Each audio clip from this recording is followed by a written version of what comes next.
Hey guys, ഞാൻ മുന്നിട്ട വീഡിയോസിലില്ലേ നെയ്പ്പത്തലിൻ്റെ recipe വേണമെന്നിട്ടില്ലേ കേട്ടിട്ടുണ്ടായി ഓർക്ക് വേണ്ടിയിട്ടുള്ള റെസിപ്പി ആവല്ലേ. അപ്പോൾ ഇല്ല അപ്പോൾ നല്ല പോലെ വാഷാക്കിയിട്ടുള്ള പച്ചരി ഞങ്ങൾ മിക്സിൻ്റെ ജാറിലേക്ക് ഇട്ട് കൊടുക്കുന്നുണ്ട്. പിന്നെ ഒരു കപ്പോളം തേങ്ങ കൂടി ഇട്ട് കൊടുക്കുക. പിന്നെ ഒരു ഉള്ളി കട്ട് ചെയ്തതും കൂടി ഇട്ട് കൊടുക്കുന്നുണ്ട്. പിന്നെ കുറച്ച് ജീരകം കൂടി ഇട്ട് കൊടുക്കുക. പിന്നെ ആവശ്യത്തിന് ഉപ്പും കൂടി ഇട്ട് കൊടുത്തിട്ടുണ്ട്. എന്നിട്ട് കുറച്ച് വെള്ളം ഒഴിച്ചിട്ട് നല്ലപോലെ നരച്ചിട്ട് എടുക്കണം. കുറേ വെള്ളം ഒന്നും ഒഴിക്കാൻ കാല കുറച്ച് ഒഴിച്ചെങ്കിൽ നല്ലപോലെ തിക്കായിട്ട് കിട്ടുന്നത്. എന്നിട്ട് മെയിനായിട്ട് ഇതിലേക്ക് വേണ്ടിയിട്ടുള്ളത് ഒരു കപ്പോളം റവ ഇട്ടിട്ടില്ലേ നല്ലപോലെ ഒന്ന് മിക്സ് ആക്കിയിട്ട് എടുക്കണം. കുറേ റവ ഫസ്റ്റ് തന്നെ ഇടണമെന്നില്ല കുറച്ച് ഇട്ടിട്ടില്ലേ നമ്മൾ കൈ കൊണ്ട് മിക്സ് ആക്കിയിട്ട് എടുക്കണം. അപ്പോഴത്തേക്ക് ഞങ്ങൾക്ക് മനസ്സിലാവില്ല അതിൻ്റെ തിക്നെസ്. എന്നിട്ട് കുറച്ചും കൂടി ഞാൻ ഇട്ട് കൊടുത്തിട്ടില്ലേ നല്ലപോലെ ഒന്ന് മിക്സ് ആക്കിയിട്ട് എടുക്കുന്നുണ്ട്.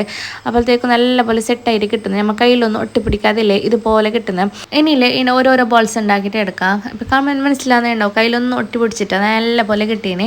എന്നിട്ട് ബാക്കിയുള്ളതിൻ്റെ ഞാൻ ഇതുപോലെ ബോൾസ് ഉണ്ടാക്കിയിട്ട് എടുത്തിന്. എന്നിട്ടില്ലേ ഇതുപോലെ ഒത്തിട്ടില്ലേ നമുക്ക് എണ്ണ കെട്ടിട്ട് കൊടുക്കാം. എണ്ണ കെട്ടിട്ട് കൊടുത്തിട്ടാകുമ്പോൾ നല്ലപോലെ പൊന്തിട്ട് പറഞ്ഞു അന്നെങ്കിൽ മാത്രമേ നമ്മുടെ നെയ്പ്പത്തിൽ നല്ല അടിപൊളിയായിട്ട് കിട്ടും എത്ര. അപ്പോൾ എല്ലാവരും ഒന്ന് ട്രൈ ആക്കി നോക്കിയാൽ അറിയുന്നവരുണ്ടാവും. അപ്പോൾ അറിയാത്തവരുണ്ടെങ്കിൽ എല്ലാവർക്കും ഷെയർ ആക്കിയിട്ട് കൊടുക്കും. അപ്പോൾ എൻ്റെ ചാനൽ പുതിയതായിട്ട് നോക്കുന്നവരുണ്ടെങ്കിൽ ഫസ്റ്റ് തന്നെ ഫോളോ ലൈക്ക് ആക്കാൻ മറക്കണ്ടാവല്ലേ. അപ്പോൾ കുറേ ആൾ നോക്കുന്നുണ്ട്, ഒരു ഫോളോ ആക്കാത്ത തന്നെ നോക്കുന്നത്. എല്ലാവരും ഫോളോ ആക്കിയിട്ട് നോക്കിയാൽ പിന്നെ മാത്രമേ ഇത്ര നല്ല നല്ല റെസിപ്പീസ് എല്ലാം നിങ്ങൾക്ക് കിട്ടുള്ളൂ. അപ്പോൾ ഇന്നത്തെ വിടത്തുള്ളൂ. Okay bye.